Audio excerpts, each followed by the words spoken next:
ஆண்டவருக்கு மகிமை உண்டாகட்டும். இந்த செய்தி வழியாக உங்களை சந்திப்பதில் மகிழ்ச்சி அடைகிறேன். ஆண்டவராக இயேசு கிறிஸ்துவின் நாமத்திலே உங்களை வாழ்த்துகிறேன். இந்த சேனல்ல தொடர்ந்து நம்ம ஒவ்வொரு வேத பகுதியாக பார்த்து கொண்டு வருகிறோம். அநேகர் தொடர்ந்து கேட்டுக்கொண்டிருக்கிறீங்க. இந்த செய்திகள் மிகவும் உங்களுக்கு பிரயோஜனமாக இருக்கிறது நாங்கள் நம்புகிறோம். உங்களுக்கு பிரயோஜனமாக இருக்கிற இவைகள் மற்றவர்களுக்கும் பிரயோஜனமாக இருக்கும்படியாக நீங்கள் மற்றவரோடு கூட இவைகளை ஷேர் பண்ணும்படியாக நீங்கள் முதலாக சப்ஸ்கிரைப் பண்ணும்படியாக கூட உங்களுக்கு நான் ஞாபகப்படுத்துகிறேன். ஏனென்று சொன்னால் செய்திகள் வந்த மாதத்திலே உங்களுக்கு வருவதற்கு அது உதவியாக இருக்கும். இந்த நாளிலே நாம் யோனான் புஸ்தகத்திலே 3ஆம் அதிகாரத்தை பார்க்க போகிறோம். முதல் அதிகாரத்தை நான் சொல்லியிருக்கிறேன். 2ஆம் அதிகாரத்தில் யோனாவுக்கு தரிசன அடையாளம் என்ற தலைப்பிலே நேற்றைய தினத்தில் பேசி வெளியிட்டிருக்கிறேன். இன்றைய தினத்தில் நாம் யூகிக்க முடியாத தேவனுடைய செயல்கள் என்கிற தலைப்பிலே யோனா புஸ்தகத்தின் 3ஆம் அதிகாரத்தை பார்க்க போகிறோம். Unpredictable ways of God. God's ways are unpredictable. யூகிக்க முடியாதவைகள், கணிக்க முடியாதவைகள், ஆராய முடியாதவைகள், அதை முன்கூட்டி சொல்ல ஒருத்தராலே முடியாது என்பதுதான் மிகப்பெரிய உண்மை. ஆதாரமாக 3ஆம் அதிகாரத்தை நாம் எடுத்துக்கொள்வோம். 10 வசனங்கள் இருக்கிற இந்த 3ஆம் அதிகாரத்தில் நம்முடைய வழக்கத்தின்படியாக கருத்தின் அடிப்படையில் பத்தியாய் பிரித்துக் கொள்வோம்.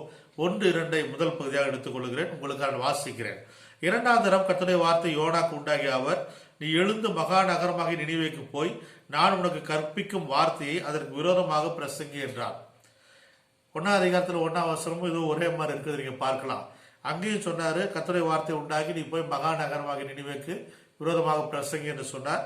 அதை கேட்டுட்டு தான் இவர் உடனே நேர் எதிரான திசையில பிரயாணம் போய் மீன் வயிற்றுலாம் இருந்து ஜோம் பண்ணி விடுதலையாகி இப்போ வந்து வெளியே வந்திருக்கிறாரு. போன அதிகாரத்தை கடைசியில் பார்த்தோம், மீன் அவனை கரையிலே கக்கி விட்டது என்று படித்தோம். இப்போ 3ஆம் அதிகாரத்தில் திரும்ப 2ஆம் தரம் கர்த்தருடைய வார்த்தை உண்டாகி நினிவேக்கு போய் அதுக்கு விரோதமாய் பிரசங்கம் பண்ணு என்று சொல்லி கர்த்தர் சொல்லி அனுப்புகிறார். நினிவே குறித்த ஒரு குறிப்பு இருக்கிறது. 3ஆம் வசனத்தை வாசிக்கிறேன். யோனா எழுந்து கர்த்தருடைய வார்த்தையின்படி நினிவேக்கு போனான். நினிவே 3 நாள் பிரயாண விஸ்தாரமான மகா பெரிய நகரமாக இருந்தது. ஒரு நாள் பிரயாணம் என்பது வேதாகமத்தில் 30 மைல்களை குறிக்கிறது. ஸோ 30 மைல்கள் சொன்னால் ஒரு 45 கிலோமீட்டர் வரும்னு வச்சுக்கலாம். 3 நாள் பிரயாணம்னா கிட்டத்தட்ட 120 130 கிலோமீட்டருக்கு மேலே வருகிறதுங்க. அந்த அளவுக்கு ஒரு விஸ்தாரமான மிகப்பெரிய நகரம். நீங்கள் ஏன்னா நினிவேன்னு சொன்னால் எவ்வளோ பெருசுன்னு ஒரு ஐடியா தெரியுதுக்காக சொல்கிறேன் நான். யோனா 4ஆவது வசனம், யோனா நகரத்தில் பிரவேசித்து ஒரு நாள் பிரயாணம் பண்ணி இன்னும் 40 நாள் உண்டு, அப்பொழுது நினிவே கவிழ்க்கப்பட்டு போகும் என்று கூறினார். ஸோ 40 நாளில் டோட்டலாக ஊரே காலியாக போகுது, அழிய போகுது என்று சொல்லி அவன் ஒரு எச்சரிப்பு கொடுக்குறான். குறிப்பாக இந்த யோனா கதையை நீங்கள் ஆரம்பத்தில் படிச்சுட்டு வந்தீங்கன்னு சொன்னால் 1ஆம் அதிகாரத்திலே யோனாவுடைய மனநிலை நமக்கு புரிஞ்சிருக்கும். 2லையும் பார்த்தீங்கன்னா மீன் வயிற்றுலேருந்து ஜெபம் பண்ணாரு, பொறுத்துலாம் செலுத்துறேன்னு சொன்னாரே தவிர தான் வந்து நினிவே மக்கள் மேலே இருக்கிற வெறுப்பு வந்து தப்புன்னு அவரெல்லாம் சொல்லலை.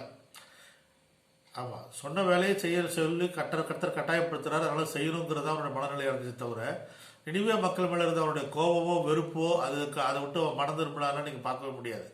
ஸோ இப்போவும் அதை ஃபுல் ஸ்விங்கில் தான் அவர் செஞ்சிருப்பாருங்கிறத நம்ம யூகிக்க வேண்டியிருக்கு. ஏன்னு கேட்டிங்கன்னா 4ஆம் அதிகாரத்தை நம்ம பார்க்கும்போது நல்லா புரிஞ்சுக்கலாம் யோனாவுடைய மனநிலையை. அப்போ 40 நாள் அழிய போதுங்கிறத ரொம்ப வேகமாக உத்வேகமாக இன்னும் சொல்ல போனால் காரமாக பேசியிருப்பாருங்கிறத நம்ம நல்லாவே யோசித்து புரிஞ்சுக்கலாம். நினிவே கவிழ்க்க போகும் என்று கூறினார். அதான் 4ஆம் வசனம் கடைசி பார்க்குறோம். 5ஆவது வசனம், 6ஆவது வசனம், 7ஆவது வசனம், 8ஆவது வசனம், 9ஆவது வசனம் பார்த்தீங்கன்னா இதை கேட்ட உடனே நினிவேனுடைய ராஜா முதற்கொண்டு அந்த நாட்டில் இருந்த அவ்வளவு பேரும் உபவாசம் பண்ணி ரெட்டுடுத்தி தேவனுக்கு முன்னாக தங்களை தாழ்த்தினார்கள். பெரிய ஆச்சரியமான ட்விஸ்ட் இந்த கதையிலே அதுதான். ஏன்னா கதையில் பார்த்தீங்கன்னா நல்ல திருப்பங்கள், சுவையான கதை தான் அது. ஏன்னா யோனா ஒரு பக்கம் எரிச்சலோட செய்யக்கூடாதுன்ற முழோடைய மனநிலையோடையே ஒரு வேலைக்கு புறப்பட்டு வர்றாரு. கர்த்தர் அதை போய் செஞ்சே தீரணும் அப்படின்னு அவர் உறுதியாக இருக்கிறார். கடைசியில் ஒரு வழியாக யோனா வந்து நினிவேக்குள்ளே வந்துட்டார். வந்து சாரமாக அலைஞ்சு திரிஞ்சு 130 கிலோமீட்டர் இங்கிட்டு அங்கிட்டு திரிஞ்சு எல்லா எச்சரிப்பையும் கொடுத்து முடிச்சு எல்லாம் அழிய போது 40 நாளில் சாக போறீங்கன்னா எல்லாம் சொல்லி முடிச்சோன்னா பார்த்தீங்கன்னா நாட்டில் இருக்கிற ராஜா முதற்கொண்டு வேதத்தில் அழகா போட்டிருக்க ஆடு மாடுகள் முதற்கொண்டு எல்லாரும் என்ன செஞ்சாங்களா, உபவாசம் பண்ணாங்களா. அதில் ஹைலைட்டான விஷயம் என்னன்னா 8ஆவது வசனத்தில் பார்த்தீங்கன்னா மனுஷரும் மிருகங்களும் 2 நாள் மூடிக்கொண்டு தேவனை நோக்கி உரத்த சத்தமாய் கூப்பிடவும் அவரவர் தம் தம் பொல்லாத வழியையும் தம் தம் கைகுள்ள கொடுமையை விட்டு திரும்ப கடவர்கள்.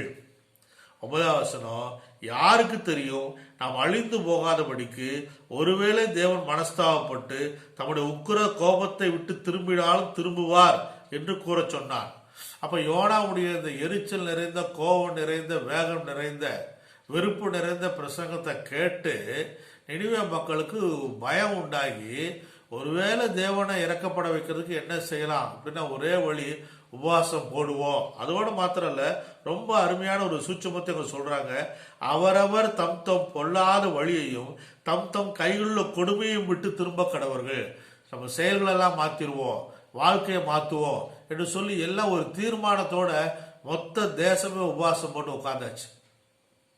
இது யோனா எதிர்பார்க்காத ட்விஸ்ட்னு தான் சொல்லணும். மொத்தமாக உட்காந்துட்டாங்க, எல்லாம் உபவாசம் பண்ணி உட்காந்துட்டு ஒரே வார்த்தை தான், உபவாசம் பண்ணி உட்காந்தா கர்த்தர் கேட்டுவார், விடுதலை கிடைச்சிருவாங்கிறத விட ஒருவேளை யாருக்கு தெரியும், அதான் 9ஆம் வசனத்துடைய முதல் வார்த்தை, யாருக்கு தெரியும் ஒருவேளை நாம் அழிந்து போகாதபடிக்கு ஒருவேளை தேவன் மனசாகப்பட்டு உபவாசம் பண்ணி ஜெபம் பண்ணுவோம், ஒருவேளை தேவன் மனசாகப்பட்டா படலாம் இல்லையா, ஆகவே கடைசி முயற்சி எடுப்போம். அப்போ யோனாவுடைய வார்த்தை அவங்க அப்படியே நம்பினாங்க. 40 நாள் நீவி அழிஞ்சு போயிடும், தேவ கோபம் மேலே வந்துருச்சுன்னு அவன் சொன்னதை அப்படியே நம்பி அவன் உடனடியாக அப்படி ஆகிப்போச்சா, தேவனோட கோபம் வந்துருச்சா, அப்போ என்ன செய்யறதுன்னு சொல்லி உடனடியாக தங்களுடைய வாழ்க்கையை மாற்றி செயல்களை மாற்றி உபவாசத்தில் அமர்ந்தார்கள். ஒருவேளை தேவனுடைய இரக்கங்கள் பெரியது, தேவனிடத்தில் கண்டிப்பு கோபம் இருந்தாலும் இரக்கமும் இருக்கு, கிருபை இருக்குன்னு சொல்லி ரொம்ப அழகாக அவங்க உடனே ஒரு உபவாசம் பண்ணி உட்கார்ந்தாங்க. அழகாக அவங்க சொன்னது போலே பார்த்தீங்கன்னா திரும்பினாலும் திரும்புவார் என்று தான் 9ல் சொன்னாங்க. உபவாசம் பண்ணுங்க, நாட்டை காப்பாற்றிடலாம், வீட்டை காப்பாற்றலாம் சொல்லலை, உபவாசம் பண்ணுவோம், ஒருவேளை தேவனுடைய இறக்கம் கிடைச்சாலும் கிடைக்கும்னு சொன்னாங்க. ஆனால் நடந்ததுல பார்த்தீங்கன்னா 10வது வசனத்தில், அதாவது அதிகாரத்தினுடைய கடைசி வசனத்தில், அவர்கள் தங்கள் பொல்லாத வழியை விட்டு திரும்பினார்கள் என்று தேவன் அவருடைய கிரியைகளை பார்த்து தாம் அவர்களுக்கு செய்வேன் என்று சொல்லியிருந்த தீங்கை குறித்து மனஸ்தாபப்பட்டு அதை செய்யாது இருந்தார். மனஸ்தாபப்பட்டு அதை செய்யாது இருந்தார். அப்ப தேவன் சொன்னதை, தீர்க்க தரிசனமாக சொன்னதை, ஒரு தீர்க்கதரிசியை கொண்டு சொன்னதை அவர் நிறைவேற்றாம விட்டுட்டார். நான் சொன்னது அப்படின்னு ஆண்டவர் பிடிவாதமெல்லாம் பிடிக்கல. என் பேருக்கு எப்படி ஒரு இழுக்கு வரக்கூடாது, சொல்ல காப்பாற்றணும்னால ஆண்டவர் இந்த இடத்துல அனுமதிக்கல. வாக்குத்தங்களை நிறைவேற்றுறதுக்கு அவர் உறுதியா இருக்கிறார். வானம் பூமி ஒழிந்தாலும் வார்த்தை ஒழிந்து போகாலும் சொல்றாரு. ஆனால் அதே சமயத்துல கோபத்தினால அவர் எடுத்த சில முடிவுகளை மனுஷன் மனம் திரும்பினா அவர் மாத்துறார். இது ஒரு மிகப்பெரிய சத்தியம் அந்த அதிகாரத்தில் அருமையாக வெளிப்படுகிறது. அப்போ இந்த மிகப்பெரிய ஒரு ரட்சிப்பு அந்த இடத்துல வருது, ஒரு எழுப்புதல் அங்கே வருகிறது, ஒரு மாற்றம் வருகிறது, ஒரு தேசமே மனம் திரும்புகிறது. பெரிய தேசமே மனம் திரும்புறதுக்கான மிகப்பெரிய காரியம் யோனாவின் பிரசங்கம். ஸோ யோனா ஒரு மிகப்பெரிய எழுப்புதல் தீர்க்கதரிசி, ரிவைவல் ப்ரீச்சர். ஆனால் ரிவைவலுக்காக ஒரு ப்ரீச் பண்ணாராங்கிறது உங்களுக்கு எனக்கும் உலகத்துக்கும் தெரியும். ஆனால் அவருடைய பிரீச்சிங்கில் ஒரு பெரிய ரிவைவல் உண்டாயிருக்கிறது. அதனால தான் இந்த செய்திக்கு தலைப்பு நான் சொல்ல, அன்பிரடிக்டபிள் வேஸ் ஆஃப் காட். தேவனுடைய வழிகள் ஆராய முடியாதவைகள், கணிக்க முடியாதவைகள், யூகிக்க முடியாதவைகள். நம்முடைய வாழ்க்கையிலும் அப்படித்தான் போய்கொண்டிருக்கு. தேவனுடைய பிள்ளைகள் எல்லாருடைய வாழ்க்கையிலும் அப்படித்தான் இருக்குது. கர்த்தர் செய்ய சொன்னதை செய்யறது மட்டும்தான் நம்ம கடமையை தவிர, அதுக்கப்புறம் அது என்னாகும், நாளைக்கு என்னாகும், நாளானைக்கு என்னாகுங்கிறதெல்லாம் அவருக்கு மட்டும்தான் நல்லா தெரியும். நம்ம யாருக்கும் தெரியாது, நம்மளால அதை யூகிக்கவும் முடியாது. அதனால தான் தீமத்தில் வாசிக்கிறோம், அவருக்கு பயந்தவர்களுக்காக ஒரு ஆயத்தம் பண்ணவைகளை கண் காணவும் இல்லை, காது கேட்கவும் இல்லை, ஒருவருடைய இதயத்திலும் அது தோன்றவும் இல்லை அப்படிங்கிறார். அப்போ கர்த்தர் நமக்காக நாளைக்கு என்ன வச்சிருக்கிறாரு, அவருடைய பொக்கிஷ சாலையில அவர் என்ன வச்சிருக்காரு, நாளைக்கு எதிர்காலத்துக்கு என்ன வச்சிருக்காருங்கிறத யாருமே யூகிக்க முடியாது, கணிக்கவும் முடியாது, கண்டுபிடிக்கவும் முடியாது. ஒருவருடைய இதயத்திலும் அது தோன்றவும் இல்லை அப்படிங்கிறார் பாருங்க. ஆகவே எனக்கு அருமையான தேவனுடைய பிள்ளையே, இந்த சரித்திரத்தை அப்படி பார்க்கிற பொழுது மத்தேயு சுவிசேஷத்தில் இயேசு கிறிஸ்து இந்த யோனாவுடைய பிரசங்கத்தை பற்றி சொல்லியிருக்கிறார். மத்தேயு சுவிசேஷம் 12ஆம் அதிகாரம் 39ஆம் வசனத்தில் ரொம்ப அழகாக அந்த காரியத்தை அவர் சொல்லுகிறார். உங்களுக்காக நான் அதை வாசிக்க விரும்புகிறேன். மத்தேயு சுவிசேஷம் 12ஆம் அதிகாரம், ஸ்தோத்திரம், 39ஆம் வசனம். யோனாவின் பிரசங்கத்தை கேட்டு சொல்லி யோனாவின் பிரசங்கத்தை குறித்து அவர் அங்கு சொல்லுகிறார். இந்த வசனத்தை நான் உங்களுக்காக வாசிக்கிறேன். ஸ்தோத்திரம். அவர்களுக்கு 41ஆம் வசனம். யோனாவின் பிரசங்கத்தை கேட்டு நினிவே பட்டணத்தார் மனம் திரும்பினார்கள். இதோ யோனாவிலும் பெரியவர் இங்கே இருக்கிறார், ஆதலால் நியாய தீர்ப்பு நாளிலே நினிவே பட்டணத்தார் இந்த சந்தையாரோடு எழுந்து நின்று இவர்கள் மேல் குற்றம் சுமத்துவார்கள். The men of Nineveh will rise up at the judgment with their generations and condemn it, for they repented at the preaching of Jonah, and behold, something greater than Jonah is here. அப்போ யோனாவின் பிரசங்கத்தை கேட்டு மனம் திரும்பின நான் பரிசுத்தவான்கள் கணம்ங்கிற செய்தியில இந்த பாயிண்ட்டை நான் சொல்லியிருக்கிறேன். நியாய தீர்ப்புனால யார் விசாரிப்பாங்க, யார் குற்றம் சுமத்துவாங்க, யார் தீர்ப்பு சொல்லுவாங்கன்னு உங்களுக்கு சொல்லியிருக்கிறேன். அப்போ ஆண்டவர் சொல்றது நினிவே மக்கள் தீர்ப்பு சொல்லுவாங்க அப்படிங்கிறார். ஏன்னா யோனா வார்த்தையை கேட்டு தேவனுடைய வார்த்தைக்கு அவங்க பயந்து தங்களை ஒப்பு கொடுத்தார்கள், அர்ப்பணித்தார்கள். ஆண்டவர் செய்வேங்கிற தீமையை விட்டு விலகி அவங்க நன்மை செய்யறதுக்கு வாய்ப்பு கொடுத்து அவருடைய அழிவை தள்ளி போட்டு அவர்களுக்கு மீண்டுமா ஒரு புதிய வாழ்க்கையை அவர் கொடுத்தார். அப்போ யோனா ஒரு அற்புதமும் செய்யல, ஒரு அதிசயமும் செய்யல. இந்த இடத்துல நம்ம நல்லா விளைஞ்சு கொள்றதுக்கு யோனாவுடைய பிரசங்கத்தையும் இயேசுடைய பிரசங்கத்தையும் கம்பேர் பண்ணி காட்ட விரும்புகிறேன். ஏன்னா யோனா மூலமா ஒரு பெரிய ரட்சிப்பு உண்டாச்சு, இயேசு ரட்சிப்பின் காரணராக இருக்கிறார், அதிபதியாக இருக்கிறாரு. அப்போ ரெண்டு பேருக்கும் நிறைய ஒற்றுமைகள், சிமிலாரிட்டிஸ் இருக்கிறது. அப்போ அந்த சிமிலாரிட்டிஸை கம்பேர் பண்ணி பார்த்தோம்னா பைபிள் இந்த கம்பேரிசன் அடிக்கடி நீதிமொழிகளே பார்க்கலாம். பாசிட்டிவை விளங்க வைக்கிறதுக்காக நெகட்டிவாக ஒன்று சொல்லுவாங்க. அதுபோல் யோனா பிரசங்கத்தை எடுத்தீங்கன்னா இது வேண்டாம் வெறுப்பா வெறுப்புள் உச்சத்தில் பிரசங்கம் பண்ண பிரசங்கம். இயேசுவோ நேசிச்சு அன்பு செய்து வருத்தப்பட்டு பார சுமக்கிறவர்களே என்னிடத்தில் வாருங்கள், நான் உங்களுக்கு இளைப்பால் தருகிறேன், நானே மெய்யான திராட்சை செடி, நானே வழியும் சத்தியமும் ஜீவனுமா இருக்கிறேன் எல்லாம் ரொம்ப நல்ல விதமாக பரலோகத்தை குறித்து அருமையாக சொன்னார். மனம் திரும்புகள், பரலோக ராஜ்யம் சமீபமா இருக்குன்னு சொன்னார். அவர் பேசுனது போல யாரும் பேசவில்லை அப்படிங்கிறாங்க. அவருடைய வாயில் வார்த்தைகள் கிருபை இருந்ததுன்னு சொல்றாங்க. அப்படி இயேசு பேசுறார். ஆனால் அதுக்கு என்ன ரிசல்ட் கிடைச்சது, என்ன கிடைச்சிருக்கு, என்ன கிடைச்சிட்டு இருக்கு அப்படிங்கிறத நம்ம பார்த்துட்டு இருக்கிறோம், கேள்விப்பட்டு இருக்கிறோம். ஆனால் யோனா நேர் விரோதமா அழிய போறீங்க, கோபம் வந்துருச்சு, உங்க கதை முடிஞ்சிச்சு, எண்ணி 40 நாள்ல அவ்வளோ பேர் சாக போறீங்கன்னு சொல்லி ரொம்ப தீவிரமா வெறுப்பா பிரசங்கிச்சான்னு கூட சொல்ல, எச்சரிச்சான், அவ்வளவுதான். ஆனால் நடந்த எச்சரிப்பை கேட்டு அவங்க மனம் திரும்பிட்டாங்க. அதனாலதான் மத்தேயு சுவிசேஷம் 12:39-41 இயேசு சொல்றாரு, யோனாவிலும் பெரியவருக்கு வந்திருக்கிறேன். யோனா அற்புதம் செய்யல, அதிசயம் செய்யல, அன்பா பேசல. ஆனா நான் அன்பா பேசுறேன், அற்புதம் செஞ்சிருக்கிறேன், அதிசயம் செய்திருக்கிறேன், மன விருப்பங்கள் நிறைவேற்றுகிறேன், சாந்தமா மனத்தாழ்மையமா இருக்கிறேன். ஆனா என் வார்த்தையை கேட்க மாட்டேங்கிறீங்களே. அப்ப 2 பேருடைய செய்தியும் 2 பேருடைய ஊழியத்தில் கிடைச்ச பலன்கள்லாம் ஒப்பிட்டு பார்க்க வேண்டியதா இருக்கிறது. அப்போ 12:41 மத்தேயுல சொல்லும்போது சொல்றாரு, யோனாவிலும் பெரியவர் இங்க இருக்கிறார். அப்ப அவர் வார்த்தையை கேட்டு நீங்க மனம் திரும்பல் சொன்னா அன்னைக்கு ரட்சிக்கப்பட்டு மனம் திரும்ப அந்த ஜனங்களே வந்து உங்க மேல குற்றம் சுமத்துவாங்க. அந்த சந்தையாரோடு எழுந்து நின்று நினிவே மக்கள் தங்கள் சந்தையாரோடு எழுந்து வந்து இந்த சந்தையாரை பற்றி சொல்லுவாங்களாம், யோனா வந்து வெறும் எச்சரிப்பு தான் கொடுத்தாருங்க, அதுக்கே நாங்கள் மனம் திரும்பணும். இயேசு உங்களுக்கு எவ்வளவு செஞ்சிருக்கிறாரு, எவ்வளவு அற்புதங்கள் அதிசயங்கள் வார்த்தைகளை கொடுத்திருக்கிறாரு, அதெல்லாம் கேட்டு நீங்க ஏன் திருந்தல, ஏன் மனம் திரும்பல, ஏன் ரட்சிக்கப்படலை, ஏன் இயேசு ஏற்றுக்கொள்ள சொல்லி நினிவே மக்கள் வந்து பேசுவாங்களாம். எனக்கு அருமையானவர்களே, நான் இந்த செய்தியோட துவக்கத்தில் முதல் அதிகாரத்திலே சொல்லிவிட்டேன், இது ஒரு சரித்திர சம்பவம். யோனாங்கிற ஒரு ஹிஸ்டாரிக்கல் பர்சன் வந்திருக்கிறாரு, அவரை சுற்றி நிறைய சரித்திர நிகழ்வுகள் இருந்திருக்கிறது, அவர் நிறைய தீர்க்கதரிசனம் சொல்லியிருக்கிறாரு, எந்த ராஜா காலத்தில் இருந்தாரெல்லாம் நம்மளுக்கு சொல்லியிருக்கிற முன்னே பேசுகிற செய்திகளில் அகிலத்தை ஆளும் தேவன்கிற தலைப்பில் முதல் அதிகாரத்தை பேசி இருக்கிற போது இதெல்லாம் சொல்லியிருக்கிறேன். ஆகவே திரும்ப சொல்லுங்கிற அவசியம் இல்லை. ஆகவே ஒரு சரித்திரப்பூர்வமாக historical event prove by history. So அது கட்டுக்கதை அல்ல, காவியம் அல்ல, கற்பனை கதை அல்ல.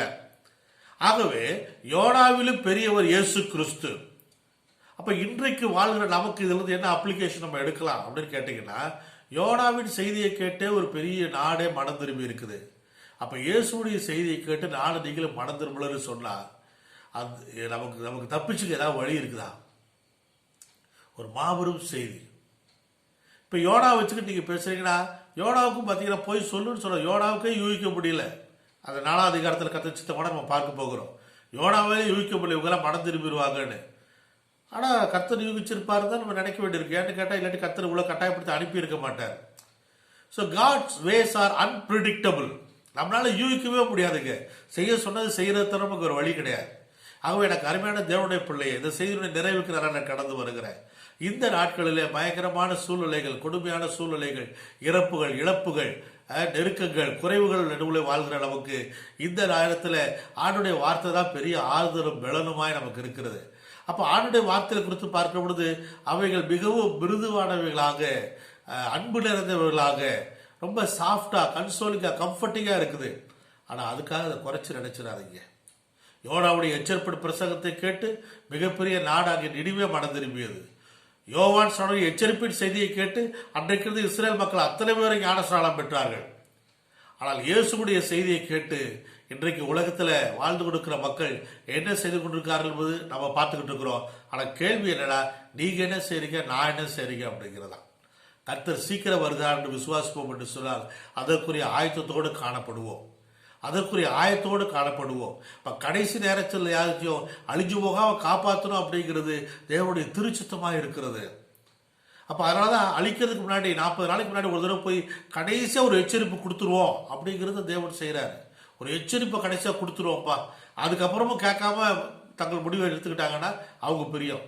ஆனால் நம்ம சொல்ல வேண்டியது சொல்லிடுவோன்னு தேவன் இந்த கடைசி சான்ஸ் அவர் கொடுக்குறாரு.